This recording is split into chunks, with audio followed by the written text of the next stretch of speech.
Hello and welcome to Toddcast number 56. This is the third in the series of alcohol slash carbonyl reactions. We've been dealing with redox chemistry at this point, and that's very, very prevalent again in organic chemistry, biochemistry, cell biomolecular biology, you name it. And, the changing number of bonds to H and O on carbon is very common. So you're going to find that in a significant number of pathways you encounter in biochem, reactions you encounter in OChem. So I want to really push this message home, how important it is. And to do that, going to cover a handful of reactions. So these are ones from the previous podcast. So please don't watch this if you haven't first seen 54 and 55. Anything before that, again, I go on the mentality that there's going to be a large amount of people tuning in just starting at 54 who are reviewing, or if you're taking a quarter-based OChem class, that might be second quarter, and that's what we're reviewing and not first quarter material. But that in mind, let's go ahead and get started. Want to have a small amount of information memorized, and then within that, have kind of a flow chart, an algorithm when I follow down and add in little pieces of what's important. So we're going to focus on reduction carbonyls to form alcohols. And everything, in theory, is a reaction I've seen, but I just want to make sure it falls in place nicely. So lithium aluminum hydride. So a few things I should know. Just starting out, the bare minimum, rich in H is a reducing agent, rich in O is an oxidizing agent. So this compound that we're adding is a reducing agent, which means it itself will get oxidized and it will cause this other species to get reduced. There are two bonds to O.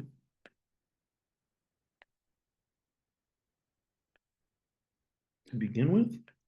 So in the end, I expect one bond to O. That'll be reduction. Can't reduce it all the way down to the alkane. We'll learn reactions that can later on, but for now, it reduces it down.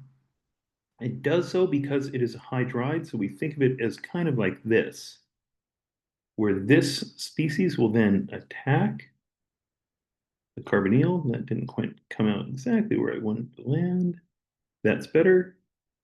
Goes like that, and it's going to end up with this being one bond to O, which eventually will become OH and the reduced H.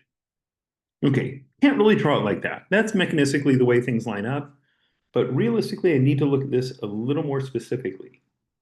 And you'll note there's an ethyl, a methyl hydroxy, and an H, four unique substituents. So four unique things, meaning there's an R and S associated with this. So that which I know right away, lithium hydride I know is a reducing agent, rich in H. Going to reduce the number of bonds to O and increase the number of bonds to H when you're going to go reduction. So it's going to have one bond to O, it's going to become an alcohol, but that alcohol can be R or S. It is a planar molecule, so this should attack from top as much as it does from bottom.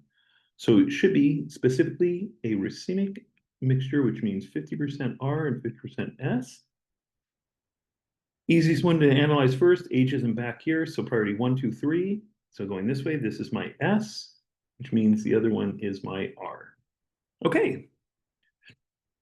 Same thing, but a more mild agent.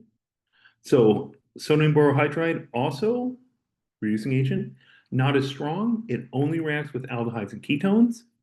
Very tail end of the last podcast mentioned aim low, barely get it done.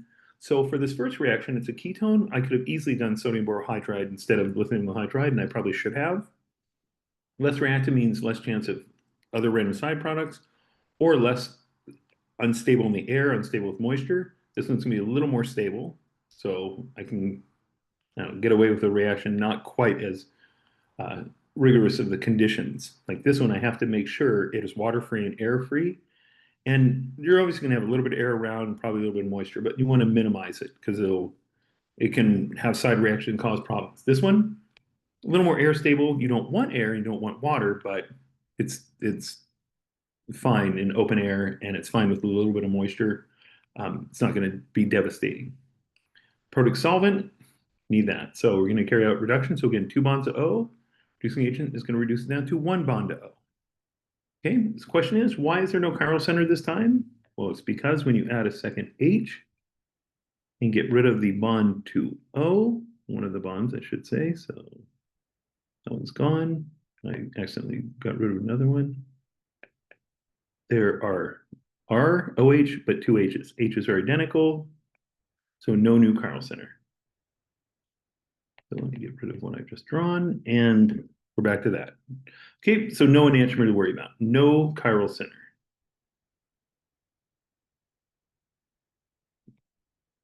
Next on the agenda, we have an aldehyde and a ketone. So I'm using the reagent that's just barely reactive enough to do it. I'm going to reduce this down. 2 bonds to O, going to return to 1. 2 bonds to O is going to turn to 1. Perfect. Chiral centers. Yep. So this is 2 H's, so no. But your other center is chiral. It has an H in back, OH in front, or OH in back, H in front. These two sides of the rings are not equal, so you will get a 50-50 racemic mixture, although it is redundant to say 50-50 racemic, because by definition, racemic is 50-50. Finally, one more, lithium hydride. This one I have to use because carboxylic acids, sodium borohydride only works on aldehydes and ketones. So I use a stronger reagent. There are 3 bonds to O. This is going to reduce all of them down. So it's going to push it all the way down to, this stays intact, this carbon's intact, but only 1 bond to O instead of 3. And you end up with an alcohol. Okay, the thing you need to recognize when it's not like, I don't know, a title page that says reduction. So this tells me exactly what's going on, but if you don't see that, rich in H, not so reactive, highly reactive. So hang on to those thoughts and build from there. So your memorization isn't purely of the compound, it's the context that the compound is used in as well. Okay, for this one, no chiral center, don't care, 50-50, no chiral center, 50-50. Okay, so have to pay attention to all that. That is what typically gets tested. So whether you're in my class or taking another class somewhere, those are the things that your professor, or if you are in my class, things I'm going to ask the professor on exams, make sure you know that. Okay, so other reactions. So this one, you haven't studied this yet, sort of. You saw this as MCPBA, which we added an O into a double bond. So let me remind you, just if that sounds at all familiar, we used MCPBA, which is that compound, and we inserted an O into a carbon-carbon bond. That's what's going to happen in here. So mentioned it real briefly in a previous podcast, called it the Baeyer-Villiger reaction. So instead of inserting it into an alkene, we're going to insert it into a carbon-carbon bond here. So it ends up rich in O, you end up with an ester. So what you actually do first, and we'll go through the mechanism down the road, but you actually insert into the carbon-carbon pi bond in the alkene reaction, you insert into the carbon-oxygen pi bond this time, and it ends up that you have this weird migratory process where this O migrates to that, this R migrates to that O, that fourth bond to O pushes down, forms a bond there. So in the end, I will end up with R, C, O, and I'm going to put this bond in green, the new one.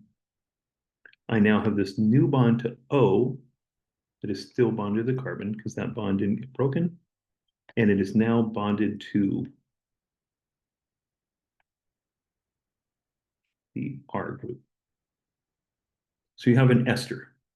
Okay, so welcome to another new reaction. I'm going to put that as a skeletal mechanism, and we will worry about what it does in a little more detail down the road. But for now, you should recognize compound rich in O. It has one O too many. It's an oxidizing agent. It inserts an O into a ketone to make an ester. rich in H. So this is something you'll see in biochem. So this is a compound known as beta-mercaptoethanol. And lo and behold, what you're going to get, you're going to add an H here and here. You're going to get rid of the bond in the middle. So disulfide is going to become a thiol. So rich in H, it's a reducing agent.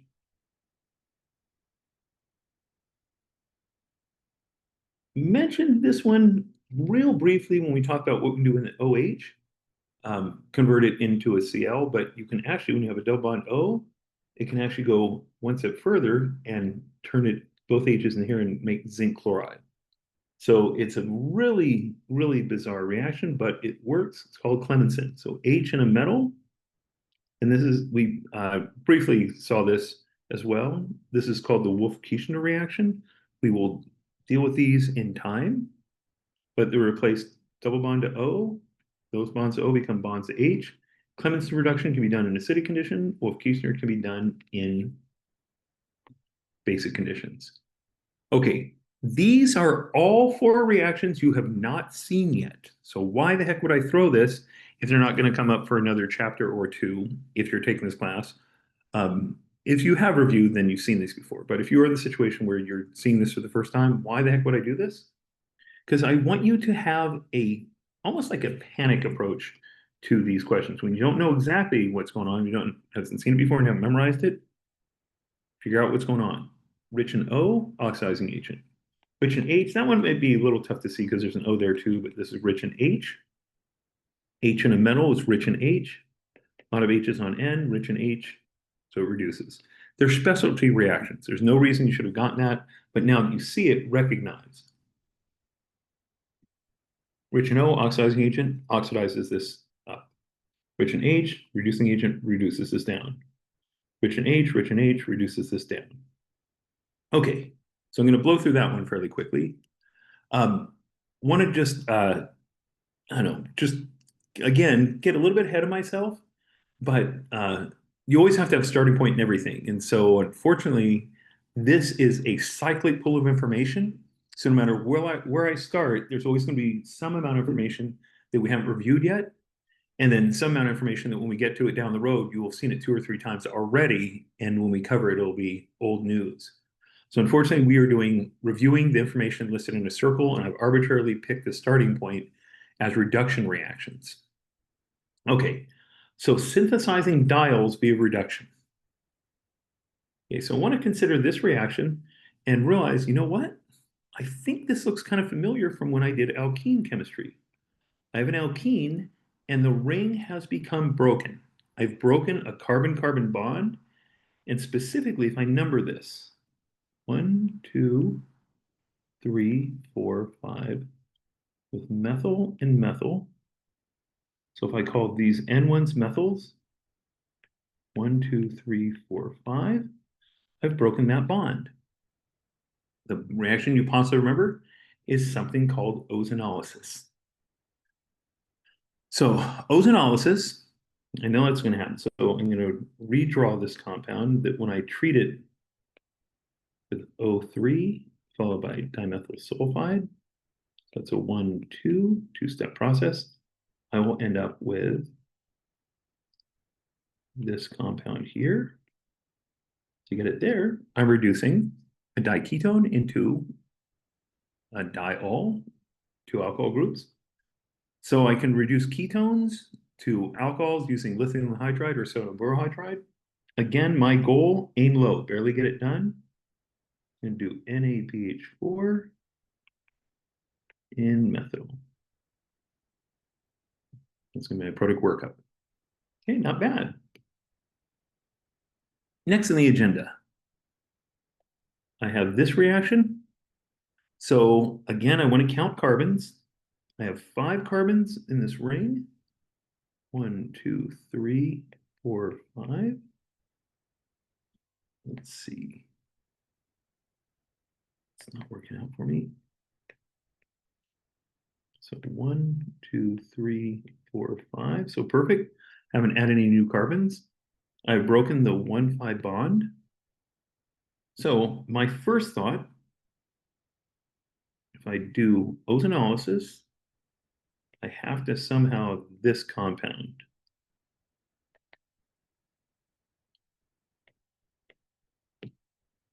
And then I can do O3 and DMS to get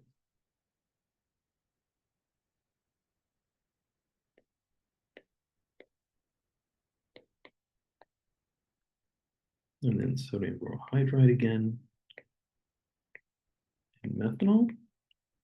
So the question is, how would I get this? I would have to reduce it. So sodium borohydride, 1, 2, I get elimination. So I would probably want to do acid and heat. There's no real concern with rearrangement because it's symmetric all the way around.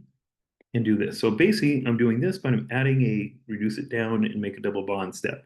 So turn it into the double bond to carry the rest out. But our goal is to always try to do it in fewer steps. This is where things will scale up real quickly in OChem. With every new reaction I learn, I have an alternative way to do something. Aim low. Do things the easiest way possible. So 1, 2, 3, 4, 5 steps. That's a lot of work. So going to have a different suggestion. That will work, but we just came across a reaction in a previous slide called the Beer-Villiger reaction. So still going to have the same numbering, still going to have the same break, but what I'm going to do is I'm going to use a peroxy acid. So I'm going to use some like MCPBA, so RCO3H. When I do that, I turn a ketone into an ester. Okay. This is, again, chemistry you haven't seen yet, but you should always be on the lookout for something I can do new.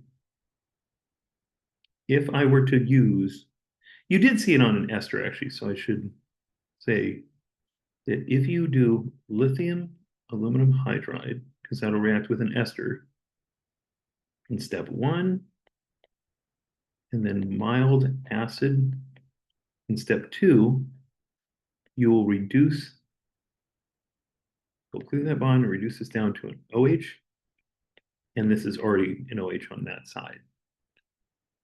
So these are the things, again, I'm ahead of my pay grade based on how much you've reviewed right now. But if you've learned anything so far in OChem, if you are currently taking the class, it's that things move so fast that what you learn new on Monday is old news by Tuesday. Anything you like come across first time and fully understand on Wednesday, you have to know in an intimate detail by Thursday to apply it to new situations. So the ozonolysis reaction, check. Sodium borohydride, we covered it, check. Peroxy acid insertion, we looked at it real briefly, check. Reduction, check. So, um, so this is derivative followed by reduction of an ester into a primary alcohol. Perfect, we're set. So that was your review. Hopefully that went well. And as always, I will see you at the next podcast. Thank you.